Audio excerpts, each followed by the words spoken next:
Hello and welcome everybody to Around the Battleground. This is the final episode of the regular season. It's been a long, grueling year for all of our teams, and it's not been the easiest time on our show either. But here we are. We've made it through the regular season, and what a goddamn good year of Smite it has been. Everything is essentially all locked up. There is nothing to play for at this point in time.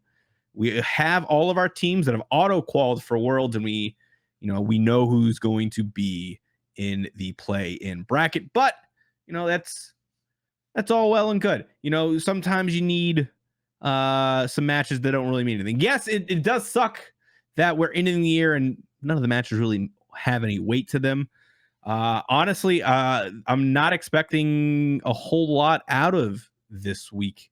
I think we will probably see some pretty vanilla stuff. We've got some teams that we haven't seen in a while. Space Station Gaming hasn't played a game in 2-3 weeks, something like that.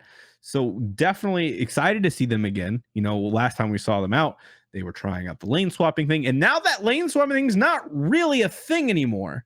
All the teams who have done it have stopped doing it.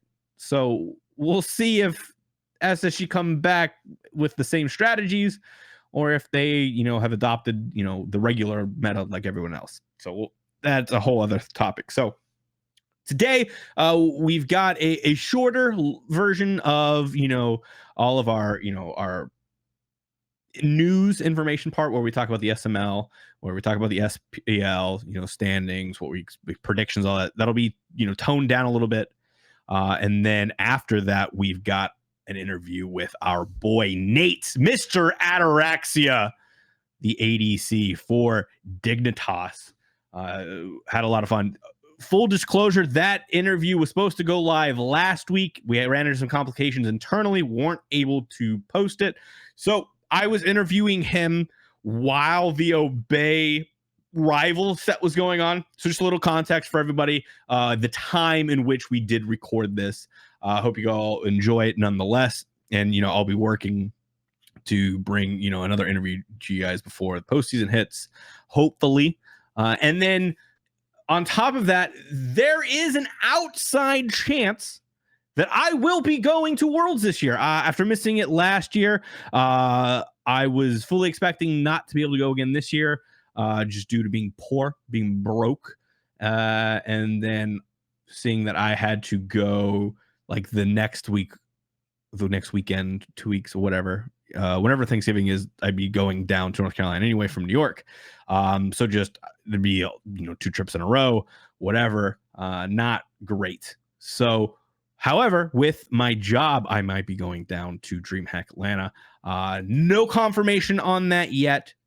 It's still up in the air, but we'll see, and I'll keep you guys informed. I'm sure I'll post something on Twitter if I am in fact going. And if I am going, I'd love to see any and all of you. Hopefully I could try to get some behind the scenes stuff, maybe get a interview from the floor, some stuff for Around the Battleground and UGC. Time will tell. And then, with schedules and everything like that, it'll be difficult. So that's all of the fluff. That's all the stuff around the stuff. Let's get into our SML coverage. EU SML, all done, all wrapped up. And let's take a look at the standings to see where everything fell. Where did teams finish up? We have Simplicity at the top, 7-3. Out cold, also finishing 7-3. So that means the 2 teams from EU going to the placement play-in bracket for Worlds are Simplicity and Out Cold. Who could have predicted that Flashpoint was going to crash and burn at the end of the year and not be able to fight their way back? It happens every year. It's the biggest shame. And I don't know what happens next. This Flashpoint team has become so consistent in its inconsistency. I don't know if this team can weather staying together or not. I think more than likely, if the SML is still a thing going into next year, I think this team does stick around, but they might lose members. Flashpoint is built up of a bunch of guys who are very, very good and talented, but just together, they always beat themselves up and they always get something wrong to end the year. They have not made a LAN yet when they should have. I guess no, they did make the summer LAN, right? They did do that. They have made one LAN, as far as I know. So they have that going for them. But when their backs are against the wall, this Flashpoint team always crumbles. And so I think at this point, you got to look at making some changes there. Out Cold surprised everybody. They finally thawed, great pun, me, and are playing at a level where they should be. I think a lot of that goes to Breeze finally being really comfortable. I think Frostiak has, settled into his role as well. Demi's been playing well. Prime's been playing well. And then Spudio also playing at a pretty good level. I'm excited to see this team at LAN, and then also Simplicity. We know what they are. They had a really good mid-season, and maybe they can expand on that, but who knows? It's all up in the air. Moving on to SMLNA, there was a lot of potential variations of who makes it in, and it ended up being Sanguine finishing in first place. Deservedly so, have been the best team. What a rags to riches story they are, competing in the LATAM circuit, not even being a part of anything, getting picked up, having, the community tournament success, everything like that. And then now here they are. They are their SML leaders, champions of the regular season, going into LAN, and Armada does not make it. Baskin misses Worlds yet again. Who could have thought it? Maybe Baskin makes a return on another roster. I think it's probably too late for that, so that can't happen. Baskin doesn't get a shot at another world title yet again. How disappointing. Hype Unit and Sanguine are your two teams making it in. Should be very interesting. I think this Hype Unit squad, who could have predicted that they were going to be as dominant a force as they were? It'll be exciting to watch them move forward. This is a team that has a lot of emotion on its side, right? We saw them dip down against the top other two teams. They beat Sanguine and Armada and then lost to Sanguine and Armada. And then at the end, Armada was not able to close it out, was not able to punch their ticket to the placement bracket. And here we are. It'll be interesting. I think Armada may have done better at the play-in bracket than the Hype Unit, just because of the level of player and talent and experience that is on the Armada roster. However, I think that the Hype Unit guys have a lot of potential, a lot of talent on there. I'm really glad to see Mollis get to the play-in bracket and maybe make some plays and have his own personal redemption arc. I would love to see him knock out a team. It would be amazing to see him knock out LG. That would be the creme de la creme of redemption arcs for Mollusk there. But who knows how that'll all break down. We're doing lightning fast today here. That we're done with the SML. We're going to move on to the SPL. We are in the final week of competition. Let's take a look at the standings to see where everything sits as we go into the last day. Well, a couple days. Rival finishing on the top. They are done. I believe they are done. I don't remember what the schedule is. Splice, Dignitas, PK, Renegades, and E United. So SK not able to close it out, not able to punch their ticket. They are going to the placement bracket along with Luminosity, Obey, and Space Station Gaming. There's been a lot of back and forth in those bottom teams. I think very clearly SK was in the middle of the pack and had opportunities to, make some noise, but they are just, left out. With E United coming on strong and adapting as good and as well as they did, SK just wasn't consistent enough to really find the W's. I think they'll do very well going into the placement rounds, but they are the wild. They are the biggest wild card going into the postseason, I think. Then you've got Luminosity, who has done well against some of these top teams, but has struggled as well. They're an enigma. I think they, any given day, they can either be a really great team or they can be a really bad team. And you don't really know which team is going to show up until you're halfway through the set, right? So they'll be an intriguing team to watch. You've got Obey kind of fallen in the same spot. They do, I think they lost to Luminosity in their head-to-head. Yeah, they did. That was the game with all like the technical issues. They lost to Luminosity. So all year long, Obey has been the better team over Luminosity. But at the end of the year, LG starting to pick up steam, figure everything out. They edge out over Obey. I think Obey still has a lot of potential and room. We are basically on World's patch, and we haven't seen tank meta really come through, and that benefits the Obey squad. I think Weekend has largely played an amazing year. I think this is probably the best year of his career, and now Moswell has really started to wake up and play a lot better. And you've got Ducky, who's starting to like regain some of that old yesteryear form. And Wowie's done well, and Mineral is picking up the SPL pace at a pretty nice clip. So that team could do some damage.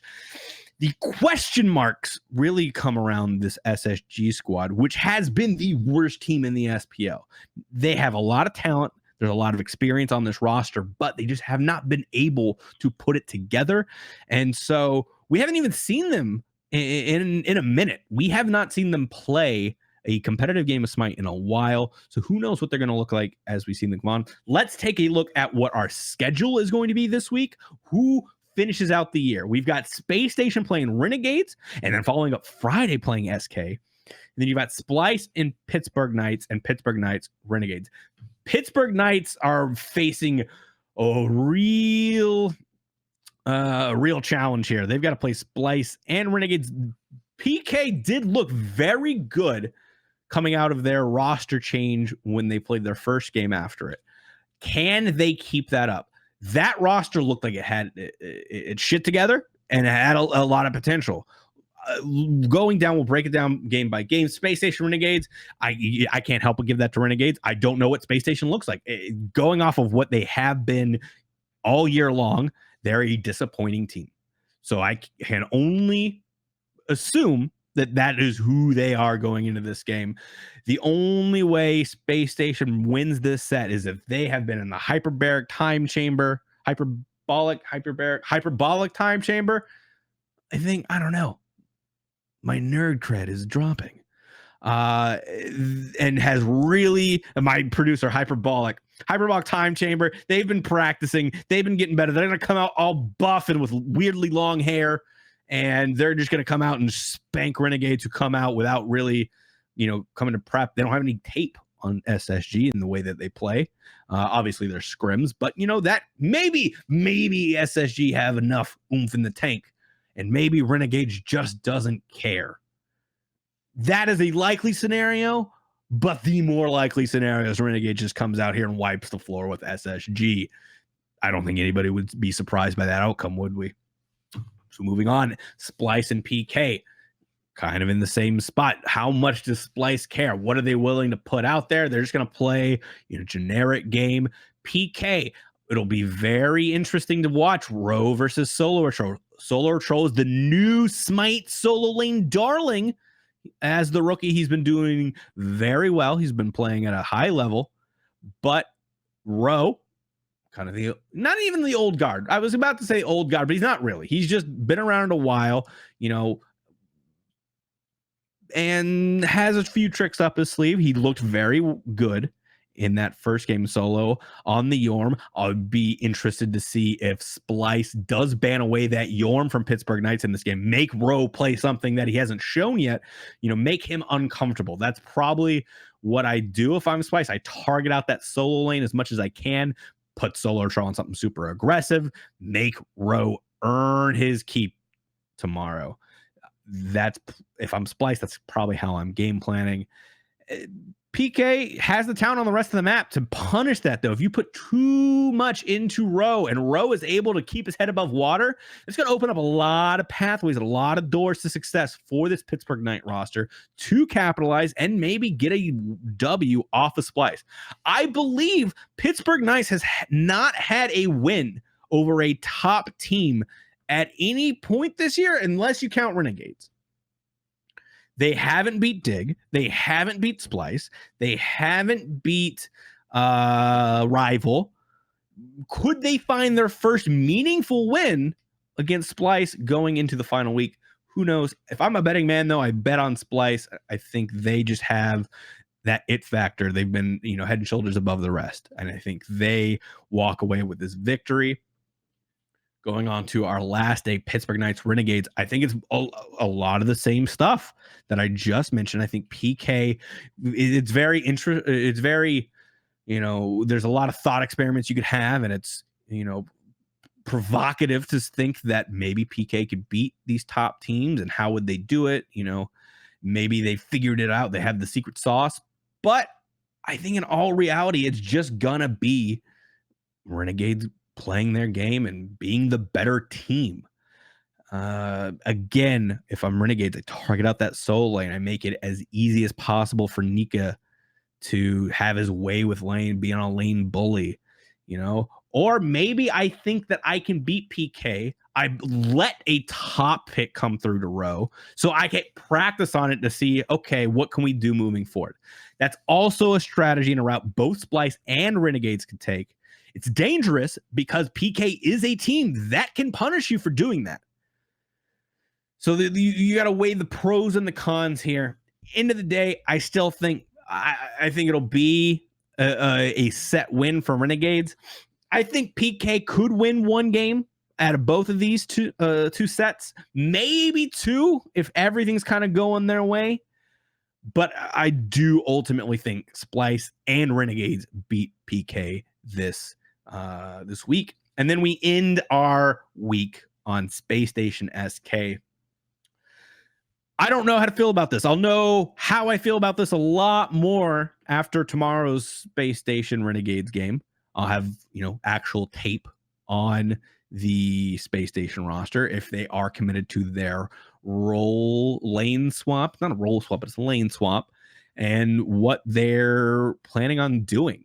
They're putting Andy if they're still putting Andy on assassins in the long lane, and they're putting Barra on carries in the mid, it'll be interesting. It's a lot easier to learn gods than it is to learn a lane. I fundamentally believe that Barra is a great player. One of the best things about him in the long lane, and it always has been, and he farms so efficiently. And so by taking him out of that long lane, put him in the mid lane, I think there's a big step back in that farming efficiency and what he does. What he does is enabled a lot by that farming efficiency. So if he can kind of maintain that in the mid lane, it'll be very interesting, because that's a lot of the game is fought in that 3v3. There's a lot of XP up for grabs out of that mid lane. So if Barra is able to take to the mid lane like a fish to water, they could see a lot of success. But realistically, I just see visions of Barra getting picked over and over. It's going to be difficult for this SSG squad to find success and victories moving forward. So going up against SK, this is a must win for SSG. They need this confidence. They're not going to beat Renegades, and I think they know that. SK, on the other hand, is a battle that they could take and win. And if I'm SSG, if I'm Barra, if I'm Jeff, if I'm Alpha Jackal, I am doing everything I possibly can to end this year on a uptick, on a win. This could go 5 games, and it's gonna be ugly. I feel like if there's one game that's going to be like a knockdown, drag out slugfest, it could very well be this SSG SK game, because both of these teams want to win. SSG wants to win a little bit more, I feel like, and nobody wants to be the team that loses to SSG either. So there's going to be a lot of contention, a lot of tension. It's just by itself going into this final match of the regular season. I want to say it's going to be SK that win this, but there's also that little nagging feeling that SSG have been in the hyperbolic time chamber and have made a lot of adjustments and have figured out some stuff. And we'll see them come out swinging and could get the W. if you're betting safe, bet on SK. But if you like to live dangerously, I think SSG might be able to pull out the W here. Either way, I'm excited to watch our final week of games. Even though there's nothing to play for, there's still a lot to learn, especially not seeing SSG for so long. Who are they as we head into the placement bracket? Next week, we'll talk about the placement bracket. We'll probably have a couple different interviews, heading into Worlds. I would love to be able to talk to a bunch of different teams and perspectives. We'll see how that pans out. I've tried doing that in the past, and, scheduling is a nightmare when it comes to this time of the year. That's it for the regular portion of the show today. Like I said at the top of the show, gonna make it quick, gonna make it fast, cover everything, and be a little bit more surface level. I hope we did a good job. Hope you guys enjoyed, this a briefer coverage of the SML and SPL. We're going to move into our interview with Ataraxia here shortly, and that's going to close out our show. Again, it is pre-recorded. I believe we recorded it Thursday or Friday. I think Thursday. I forget. And it was during the Rival Obey set. So that was going on as we were filming. So again, keep in mind the context of when we shot it. I hope you guys enjoy it. I love talking to Nate. I will always root for him, and I'm excited to see Dignitas come back. They've done really well, and I think they kind of have their shit together again. So I hope you guys enjoy that, and I will see you next week for our first episode of the postseason. That's so exciting. Hopefully we can make some really cool stuff happen. I'll let you guys know on Twitter and everything. So without further ado, let's throw it to me in the past talking to Ataraxia. Hello, everybody. Welcome to the interview portion of our show. Today, we've got a very good friend of mine. We've got Nate Ataraxia, the ADC for Dignitas, on the show. How you doing, Nate? I'm doing great, thank you. How are you doing? I'm doing really well. It's really good to have you on the show again. I know this is what, the second time for this iteration of the show, and then what, like third overall? Something like that? Yeah. I think so. Yeah, I think that sounds about right. It's good to keep in contact. Like, honestly, that's what I love most about like just continuing this show. Is like, even as like maybe I'm like in and out of like the public scene for Smite, like being able to like stay tied to all of you guys a little bit more and like keep the conversations going is always really nice. And it's with everything going on, like it's been a crazy year, so this is like my one chance to catch up with everybody. So I'm happy to bring you back on, especially after the year you kind of had. It's been up and down, and so being able to like talk to you about it like one-on-one is going to be a lot of fun. Yeah, sounds good. Yeah. I don't know. So I'm distracted right now. We're pre-recording this interview segment, and it's during the Rival and Obey set. So like this is fresh in both of our eyes, and right before we go live, you're like, "Hey, you watched this?" Like, hell yeah, I'm watching. Like, this is a really interesting position that we're in with both Rival and Obey, but like as the Smite scene as a whole, right? Like, there's been a lot of kind of turmoil, I guess. Like, there's been a lot of change at the end of this split. Is that exciting? Is that like anxiety driving? Like, how much stress has that added to like you as a player, seeing how much change in like the power rankings, if you will, going into like world qualifiers? I was saying this to someone, I can't remember who last week, but I think it's been really awesome that this year, because usually when you have like a season of Smite, there tends to be, a couple players on each team that's at the top, and they'll be like, wow, these people are having a great season, right? These guys are the best people on their roles right now, and it's awesome. And I think it's so interesting and so awesome that for this year, I guess because everyone's more competitive and everyone's moved out, that this conversation is happening. It turns over like every month, and then there's a new player being talked about who wasn't talked about before. An old player comes back around. It's it's having a great season at the moment, and it's really cool how you could look in any role and the spotlight is shifted onto each individual so many times now that it's not just been one or two players dominating the conversation. It's been a cycle of players and how good they are. And I think that really speaks to how competitive it's been. And it for sure, it definitely adds some stress to the situation when your team doesn't do well, when it was doing well, or you're not doing as well as you should be, and all that kind of stuff. So it has been a roller coaster of a year, that's for sure. Would you say that this is like the best competitive year for Smite? Like, I know you probably have some biases to some previous years based off of personal performance, but like I've been saying this, like I think all around this has been top to bottom like the strongest roster of like teams, and just like we're not getting a lot of blowouts, or if we are, they're pretty close still. Do you think there's been another year that could rival the strength of this year? No, I don't think so. I think you're right. This is easily the most competitive one. There's been, so many different teams have taken so many different results. There hasn't really been a dominant team, I'd say. No team has had a perfect record, and the sets that they have won have been, close and stuff. So it's definitely been an up and down season. And I just really hope that Worlds is the same. I'd say the worst part of the year was MSI, because that was just a blowout where Renegades didn't lose a game, which is, credit to them. That's amazing, but also boring. So hopefully the competition level is as good as it has been and as up and down it has been for the year for Worlds. Yeah,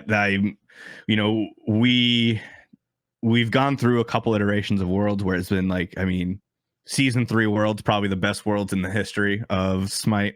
In my opinion, I think that was just from, I mean, every round, right, had something. And there wasn't a dull moment.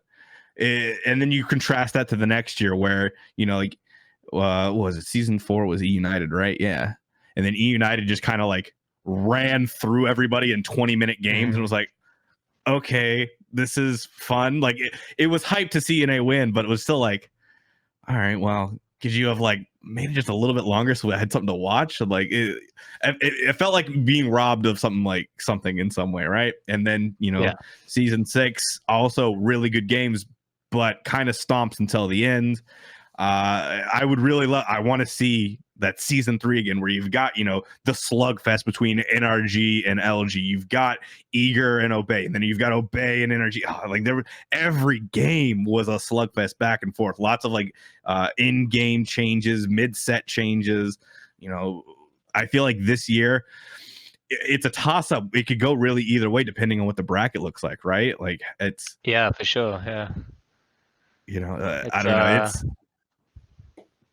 I'm excited for the play-in bracket most of all. I think the play-in bracket might be more hype for me going into Worlds than Worlds, like the prospect of Worlds, because I think no matter what, I think the play-in bracket is gonna have the slugfest. I don't think there's any way play-in bracket is just a stomp in any one direction, right? Yeah, I agree. And I think the play-in bracket is going to speak volumes as well, because I think that the teams like we're seeing right now, I don't know how the rest of the set is going, but Obey are 2-0 up on Rival. LG beat Rival the other week. SK beat us the other week. All these teams are the favorites. Then you can't count out the minor league teams who beat Rival of the MSI, and Simplicity always tends to do pretty well. So, there's a lot of talent that's going to come through that play-in bracket. And I wouldn't even say that first and second seed having to play against those teams is necessarily a blessing, because I mean, look what happened at MSI. Exactly, yeah. So it's yeah. I'm with you, man. It's gonna be so exciting to watch that. I'm just counting down the days at this point. Yeah. Not only that, I mean, like Sanguine. I don't think there's any way Sanguine doesn't make it at this point, right? So they're gonna be there, and they're gonna be at full strength. Like they didn't have their solo laner; they had their coach subbing in, and he did great. But Yark, you can't help but wonder what would have happened, right? So with Yarkor there, like Sanguine's gonna be. Make it? I think.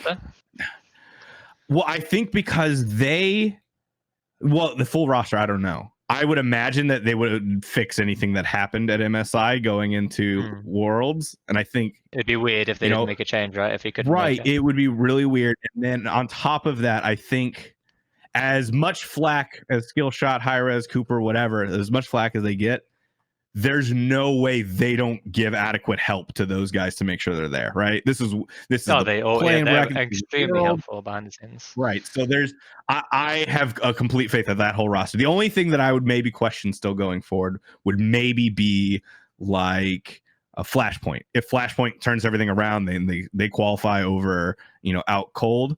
That would still be maybe weird just because of like geopolitical stuff. All those Eastern Euro guys.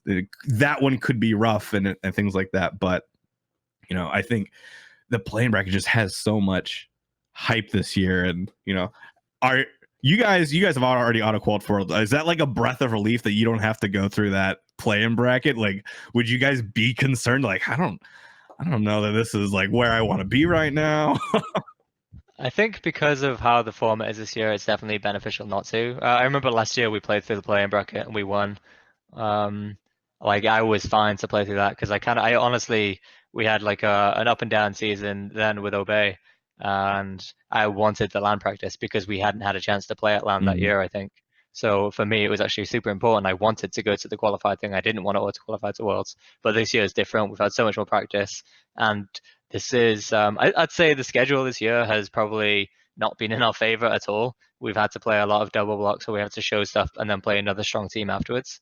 But towards the end of the year now, it's massively advantageous for us because we have finished our SPL run 2 weeks before the end of SPL. We get to watch every other team play longer than they get to see us, and then we get to wait until we see the bracket as well. So we're definitely in a very favorable situation, and I am glad that we don't have to do the playing bracket for sure. How is this the longest period of having the world meta in place, right? So like we're basically on world patch, right? Is essentially how they were trying to word it. And then on top of that, like for you guys, like you said, you guys have finished yours 2 weeks before, you get to sit back and watch. Is that the most time of stability you've had as a pro player of like, we know what we're walking into for, everything on the line? I would say not, no. I'd say the meta changes from scrims, like the starts that people are doing is the most important thing, and that is changing very rapidly and has been all year. So there hasn't really been any consistency, and I don't expect that to change. Okay. It almost feels like a bit of a guessing game sometimes, like you're trying to guess what start they'll do, so you have to pick the right one to do that. And the other game is so important right now that it's a bit scary. So I think that I would be amazed if there is a settled meta in time for Worlds. I think a lot of teams, particularly people like Splice and Renegades, will have some kind of start which will be different. And I think that's going to be a huge impact on who wins the tournament. The one thing that I'm noticing that's pretty different from almost every year of Smite, that since I've been watching, right? And that's only since season 3, I'll admit that. But this is the first year where we haven't had like tank meta come through, right? Or like tank jungler really come through. I mean, Ares is coming through, right? And we were seeing that. And I guess now, Twig is bringing up the Athena as well, but historically, like last year, like we were seeing the Raven come out a lot. We were seeing those like, tanky boys come out. But this year it's more, we've been pretty consistently in dive and damage and burst and things like that. Is that preferable for you, or do you think like maybe we need to add a little more tankiness to the game? Maybe that makes things a little bit more competitive. I've always been a fan of the tanky metas more, just because they tend to be better for ADCs. Those ones are dominated by hunters and frontliners, I think, because those are the important dynamic for that. So generally, I prefer those because as a shot caller, I find those fights easier to. They're more predictable, right? Like I can see how it will go exactly. There's not much surprise factor, and it's very methodical. And I think those metas I tend to do best in, and my teams do best as a result. But yeah, I don't know. Like I'm not even convinced that tank junglers wouldn't work right now either, because I think a lot of the cards is that Ares and Athena, Cabrakan has been played a ton. Like are you convinced that anything wouldn't work at this point? Like, yeah, that's what I mean. Yeah. If you look at the stuff that's been played, like especially over in duo lane and what's worked, and like I feel like at this point, if you do it well enough, you could play whatever you want, like almost anywhere. So it's all about what makes the team work, If you have a good start, so you're not behind, and you have a plan for it to work in the mid game and late game, like if you can tick all the boxes, can you do objectives, can you siege, and can you not lose at the start, then I feel like more than ever, a lot of teams and players are more confident to pick stuff that they never would have in the past, like Anubis Cyclone Spin that we saw in the SPL, that kind of stuff, you know. Right? Yeah, that's it's gotta be like a weird spot for the pros to be in right now, because it's everything is viable at all at once. Like it's like, how do you like, well, if somebody suggests something, it's like in the past, like, no, that wouldn't work. And then it's like, maybe that'll work. That sounds crazy, but I don't feel comfortable saying that anything doesn't work right now. So it's kind of like, how do you go about testing everything? How do you come up with, like, it seems like if you come up with a crazy idea and throw it at the wall, they're like, there is an off chance it sticks. So like in the past, you've seen things like that happen in scrims. Like, well, that's just scrims and it's like X, Y, and we're not actually going to pull that out. But like, it feels like this year, it's like, okay, maybe we do have to give that some credence. How do you guys balance that out as like trying to develop actual strategy? You usually get, because everyone's moved to the US now, like you have most teams will double block, they'll scrim twice a day, especially as we come towards important games or important lands. So there's a lot more time to test it out. And also, like, the regular season, while it's really fun to play, it doesn't mean a whole lot. Like, the seeding is not a big deal. And I mean, obviously qualifying is, but everyone still has a shot. So as long as they're good at the end of the year, it's fine. So I think you actually have a really good testing ground where you didn't before, where you can actually play in a LAN setting with the zero ping and try these things out. So that's something that we've done a lot through the year, is we've gone into sets thinking, let's try a different play style to see if we can do it. So yeah, I think a lot of it just comes down to the fact that everyone is here and there's more opportunity to practice these things, and there's a lot more trust. I think, you know, like the level of play has definitely risen a lot this year, compared to previous years, and I think that shows with how brave people have been with these things. Yeah, it's really fun to watch and see. And you know, I've always kind of been a crazier Smite person, because I came outside of the Smite scene, right? I started in Dota. Dota's just 4D time chess compared to Smite, and then coming, like, watching a lot of League too, right? You know, League has been doing crazy, like, you know, your top lane and bottom lane switch at 10 minutes, like, and that's like, Smite's never really been about that. Smite's been very much like, no, we're gonna do this, and that's what you do. And it's kind of like the gentleman's agreement. And then I feel like the gentleman's agreement has slowly eroded away a little bit. And then, you know, Hi-Rez itself has been like, all right, we're going to push you in that direction too. And now everyone's just like, all right, well, we're just going to try stuff. And everyone's a little bit more open. And I think, you know, you could see the development of that over time. I mean, you look at the old eager rosters, right? Like, you look at what Aurora and Divios has always been trying to push the envelope a little bit. And then, you know, last year was Splice and everything like that. Like, they've always been on that forefront, and they always like, all right, what is the land meta gonna be? Who's gonna establish it? And it's like, all right, what is Aurora doing? All right, cool. Yeah. But turning it like more focused on your team, you guys this year, it's been a roller coaster for you guys. Like we said earlier, kind of, how does that feel? I mean, you've been in that situation before. You know, you've been on top of the world, you've been on the bottom of the pile, and you've done all that in the same year. You know, started 0-8, and right, that was Hungry for More. It was 0-8, something like that. It might have been 1-9. Like it wasn't good. Yeah, it was bad. And then you turn it around and you almost win Worlds. Obviously a little bit different of a situation this year, but you guys started off as the hottest team. You guys basically had the initial meta of the year, and then as things kind of changed, you guys lost it a little bit. How has it been, you know, trying to recapture that as you guys kind of fell off a little bit? What was, you know, kind of the team environment as you were trying to like bring yourselves back up? Honestly, it's a team of very high highs. When we win and everything's working, it's incredible, and it's a team that kind of pushes you, you know, to get more amped and more hyped than I've been on ever before. But the lows are also the lowest I've ever been on any team. The environment when we were not doing well was pretty fucking awful, if I'm gonna be honest. Like, it was difficult to do, especially because with us all being in Team House, there isn't much of an escape, you know. Like, before, when we were at home, everyone's in their own place.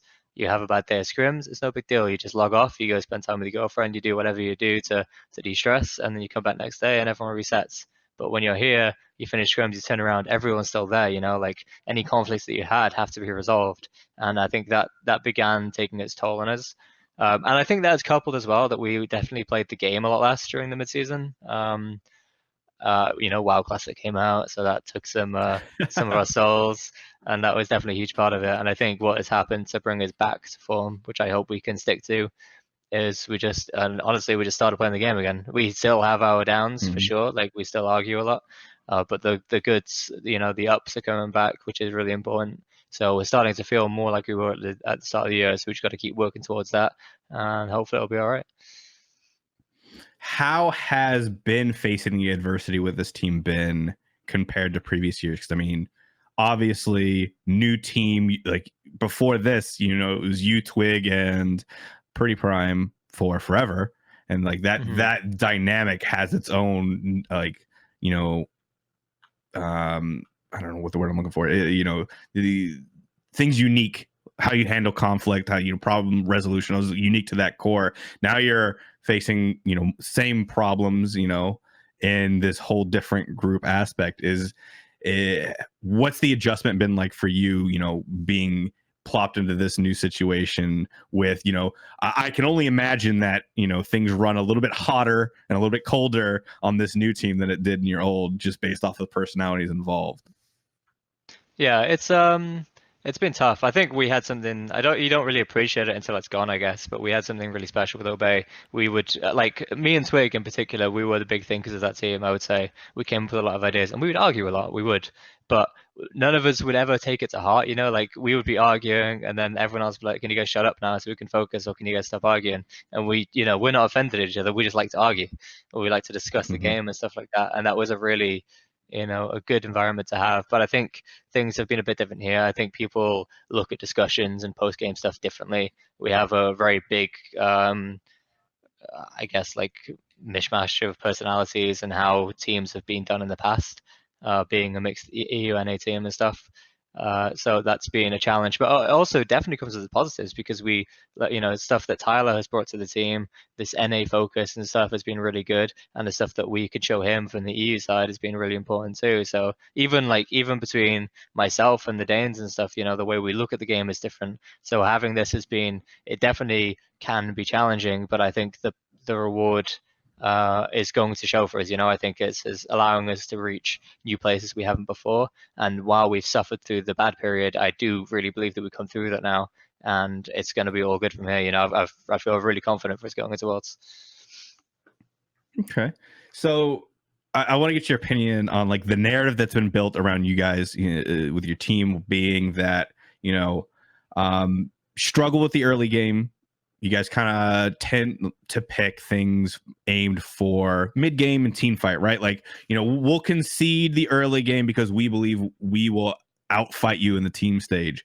And that's kind of been everybody's talking points for Dig, right? Like, oh, that's what's wrong with Dig. This is their problem. They just need to fix this, right?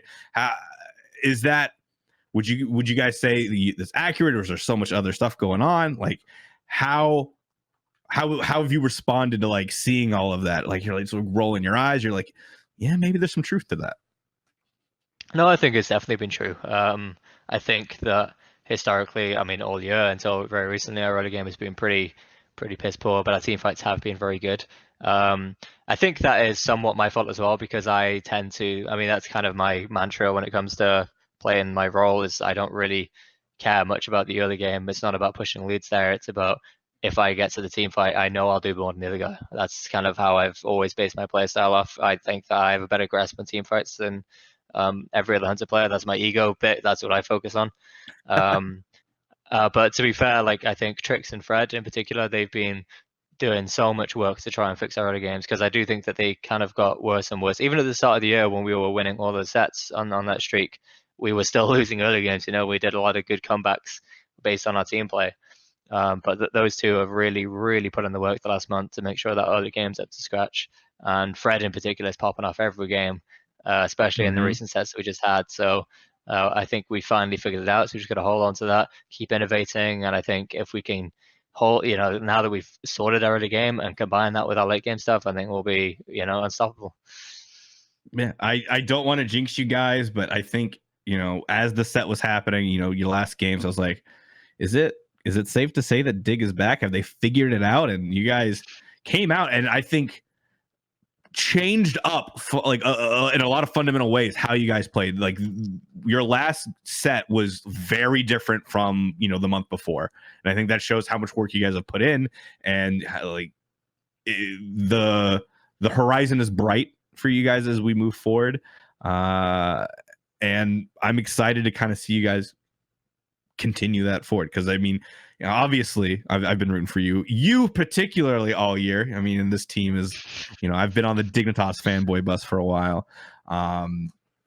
But it's how I want to, one of the big changes that happened, going into this last set was we put you back in the long lane. How does it feel to be back home? Awesome. Honestly, like I never wanted to leave. It was this is kind of like the downs that we had, but there was discussions that led to doing the swap, which isn't worth going into.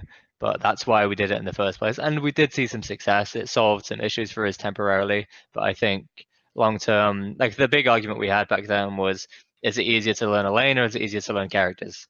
And I was on the side that it's much easier to learn characters. I think learning a lane is way harder, and that is years and years of experience that people have built up, and that's why ultimately I think we end up switching back. But it does feel much better. I feel way more confident in shot calling ability. I think that's one of the huge differences that we had when we did the role swap, is that my shot calling was not good.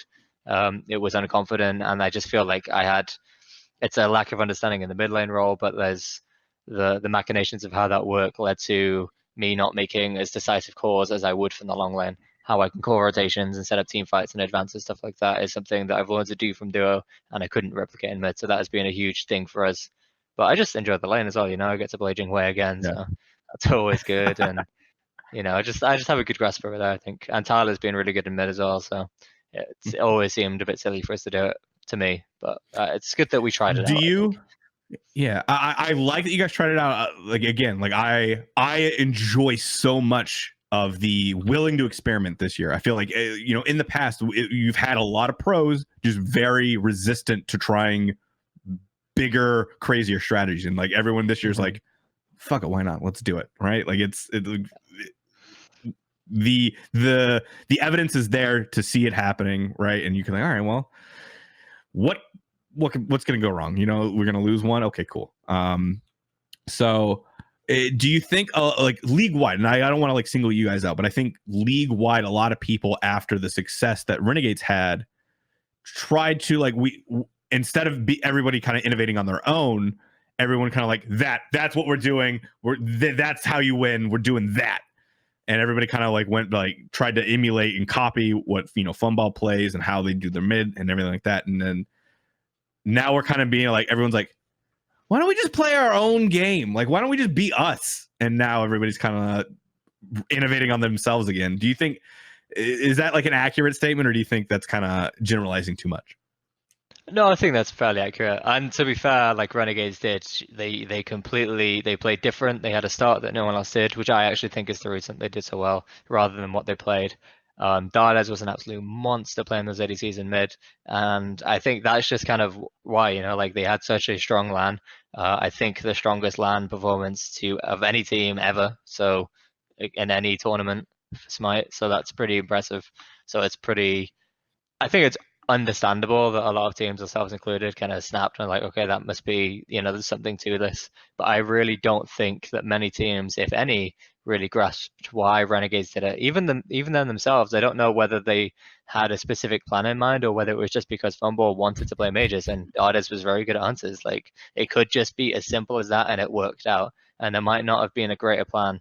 But I can't speak for other teams, but I never personally really understood why this would be better, except for the fact that the mages have better 1v1s with the itemization there is right now than hunters in the long lane. But there are ways around that for sure. And I think that's definitely something that a lot of teams suffered with, is they were doing it, but they didn't know why. Yeah, I think I think you hit the nail on the head. I don't think Renegades themselves really understood, and that's like, if that's not the most like Raffer, Funball, Nika, Cherio, Dardis thing in the world, that they're like, we're just gonna do this. Why are you doing this? No. You don't understand. We're just doing it, right? Like that is. I think that's every single one of those players in a nutshell. Like, no one's ever said that Raffer's like the most like cerebral player in the world. But he's got the instincts, he's got like mechanics, he just does it. And it's like, all right, I don't know why Raffer was there, but he was and it worked. Cool, right? Like that's kind of the hallmark of all of those players. So it's and everybody knows that. So it does feel weird that everyone's like, no, we got to copy. They must have figured it all out. I mean, it did feel like that way as well. To be fair, they also put on Hazer for that LAN, so that might have been a lot to it. You add a coach like that, and there could be some credibility to what they're doing. Maybe there is a master plan, but if they had a master plan, I would love to hear it from them, because I don't know. I would like to know whether they had it or figured out, or whether it was just coincidence. I would, after the season ends, I would love to be able to sit back and be like, all right, real talk here. What happened? Like figure out like everything throughout the year. That'd be great. All right, so you guys are, back on top. It looks like, looking towards, Worlds.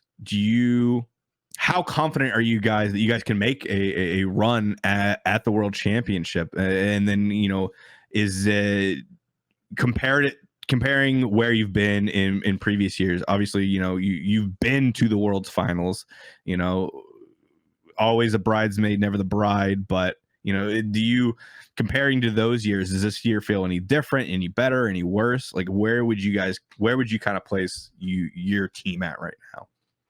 I'm very optimistic. I think that usually, I mean, I've been to Worlds and Lost Worlds so many times now that you learn something big every time, right? And those lessons all compound and stuff, and they make you more prepared for the year after. And for this team in particular, the one thing I'm wary of is our consistency, especially in the recent months.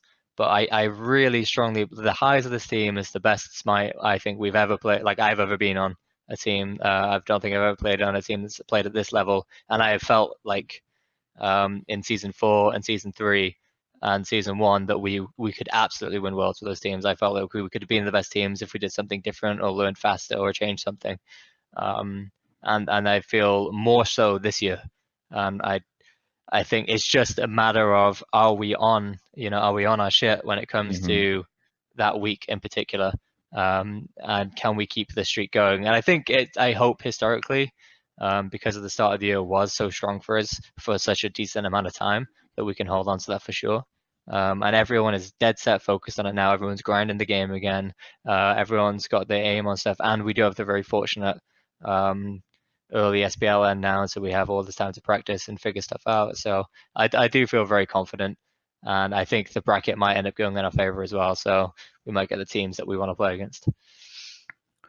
Out of all of the top teams, we'll move towards wrapping this up. I'll let you go and watch this slobber knocker set we got going on.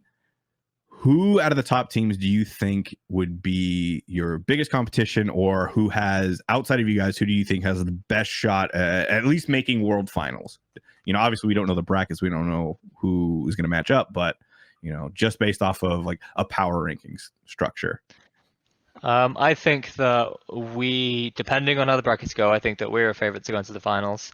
And I think that Splice or Renegades will be the other team, and I think a lot of that will depend on which one innovates more and how much time the other team has to learn.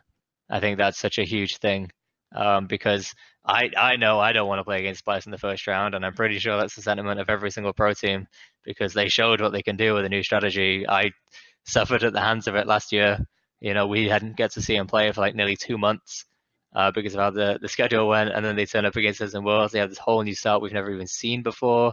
And then we have no time to prep for a single elimination. It sucks. So we really don't want to, I don't want to go against Splice. And I think Renegades could have that same kind of innovation. Although they are a less early game centered team, so I think it would be easier to adapt to them than Splice. But I would like to avoid Splice until I've seen them play. Other than that, I don't Right. really mind who we play against because you have to beat everyone. You have to beat the best to be the best, right? So Right. just so long as I'm not getting spliced in the first round, I'm happy. All right. And who do you think is the biggest dark horse that could come in and surprise people and maybe, maybe not win worlds, but the team that nobody expects to come through and, either win a game, win a set like what Trifecta did last year against Rival, or somebody who comes in and makes a run to the finals? I have 3 picks for this. I guess that's kind of cheating. I can limit it down if you want, but I think LG they're just my classical dark horse. I think that they will do well. I think they'll make it out of the bracket, probably in first seed, and I think they will give whoever they play against a run. I think they'll probably just win their first round, honestly, unless they get blindsided by some kind of strat. I think that E United, if they can figure out how to have their chemistry, because you've seen them in their up periods and they look absolutely insane and everything's working and they all work together, and then you have this the more recent times where they seem so not on the same page, and I don't know what causes that for them, but if they can figure that out, I think they have a really strong shot of being a dark horse and easily winning it because they have the talent on that team for sure. Like if all those players are playing well, you've got so much talent there that they could have a good run. And PK, actually, I think PK, I think having a coach's perspective and having that time in the role should give Rose some really good shot calling perspectives. And if he can get a handle on his nerves, because I know in the past he did suffer from nerves when it came to the big stage games. If he doesn't have that anymore, then I think this could be a surprising run for them, because I think they do have very good team fights right now. Nils and Adapting are playing really, really sick in their most recent set. So if they keep that going, then I think they actually, not to be underestimated. Yeah, I have been, very down on that PK roster since the start of the year. They too many cooks in the kitchen, too many chiefs, right? Like they didn't have the guy to bring everybody together. Like there was just too many personalities. Now that they, Zero's historically always been tough to team with, I think is just a very safe and accurate way to put it. Having him out, I was skeptical of Deathwalker going mid. Very skeptical of, Ro, an OCE jungler going to the SPL as a solo laner after 2 years off, something like that. What's that going to look like, but they really did. They looked like a completely different team. Like in a lot of ways, like you guys, right? Yeah, they 100%. Like you guys changed up how you played your early game, going back to lane. A lot of the ways that you guys changed, they looked very similar, and they changed like foundational play, and that's important, and that's not easy to do, as you know. So, it's like addition by subtraction. A lot of people look, I look at your guys' roster in the same way. Oh, you guys kick zeros for a Hurry. You guys are dumb. What are you doing? It's like, well, Hurry has never been a bad mid laner. He's always done well. Maybe not been on the best teams or anything like that, but like he's always been a good player. So addition by subtraction, the sum of your parts are greater than, right? Some of your parts greater than, I don't know, whatever. There's an idiom in there, something like that. Yeah, you know what I mean. And I think PK kind of looks like they could. I think PK's chances of winning worlds are greater now than when they had zeros on the team. I had completely written them off. Yeah, I had completely written them off since the start of the year. Every big game, they never won. I don't think they ever beat a top team. They beat up on the bottom of the bracket and the mid tier of the bracket. I don't think they ever got to win who did they lose to? They lost to Rival. They lost to us. They lost to you guys. They lost to. They beat Renegades. That was their only like top tier win. Right, they lost to Splice. But that was before Renegades had that peak, right? Right. Well, that was after. That was when they were coming down right before MSI. Like that was like after they had beat you guys, and then they lost to PK, and then I think did they lose again? I don't know, but they never looked convincing. Even when they 3-0'd SK, right? It was like, well, those games went 30, 40 minutes, and it was close every time, and SK threw, but I think now PK looks really strong, and I think I agree. I think the three teams you mentioned really are what I would kind of classify as my dark horse. LG has been a weird up and down team, and I think, with Snoopy there, they're just going to get better. They're just going to play a lot more weird stuff and kind of catch some people out. I think E United, I had doubts that ML coming into that squad would be the better move, because that squad, as good as all those players were, they didn't have a superstar on their team, right? I don't think Ice Ice was ever the superstar of Rival. I don't think Collis was the super. They were really, really good role players, right? And I was like, okay, that whole squad is really, really good role players. If they can have good synergy for as much intertwined as they are, I guess Benji was a superstar with a United, right? He single-handedly won Worlds on Cullen at one point. So definitely really strong. But then, they didn't have a one guy they would play 100% through. And then when they added him, I was worried that they would try to focus too much playing through one person.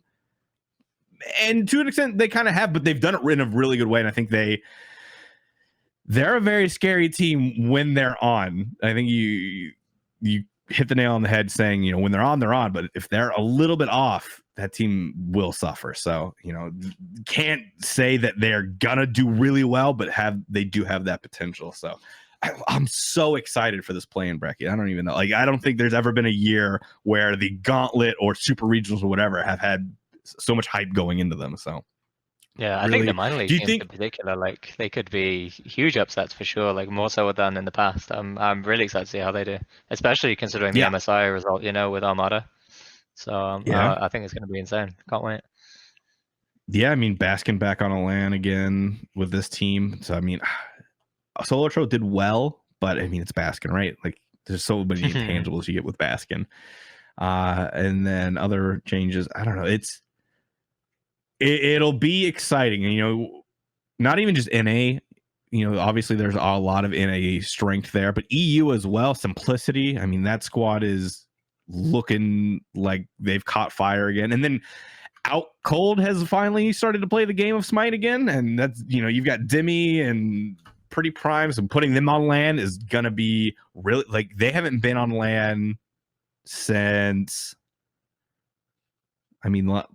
Demi was coaching SSG when they got kicked out, and then Pretty Prime, obviously, you guys got the early round exit as well. So, a little bit of a rust. So, I don't know. Playing bracket is going to be insane. I can't. Do you think any of these minor league, or even the console teams, do you think any of those teams have a outside shot of winning through against the SPL teams and then making any kind of noise in the actual Worlds bracket? I think that the SML teams can absolutely make through the player bracket. They just need a hot week, honestly. If they're just on, I think that they can. There's so much going on during that week that they'll definitely have a real good chance of getting through. And I wouldn't never count any of them out. And then after that, it depends on how they work as a unit to learn, because they have to be so prepared for this. The teams that they'll be playing against in the Worlds bracket will have all this time to watch them play, right? So they have to do something extra special to manage to keep up and not be caught off guard, because everyone out there, they're going to be a massive disadvantage having to play through all those rounds, more so than any other team, and then they have to play against Worlds teams who just watch them play, for their tournament life the entire way through. So it's definitely a challenge, and the Worlds thing is the hard thing. But if they can figure it out, if there is no major new meta shifts before then, I think they can definitely make some noise for sure. Yeah, I'm excited to see it. That's all the time we have. I think we've actually kind of run over a little bit of time. It's just, you get good people on. I'll never forget when I brought Barra on, we sat here and I recorded for 3 hours because we were just talking. And it was a long time. It was insane. And I think I only published half of it because this is way too long to actually put out in as a content piece. So enjoyed having you on the show. It was good talking to you. Best of luck moving forward. I want to see you guys, shake off the demons of your past. I want Dignitas to, kind of get the PBM redemption arc. You guys clear your name of the choke artist mantle. I think you guys definitely have a really good shot at this year, and I'm excited to watch the rest of the year play out. Before I let you go, is there any shout outs, anything you want to say? I'll give you the floor.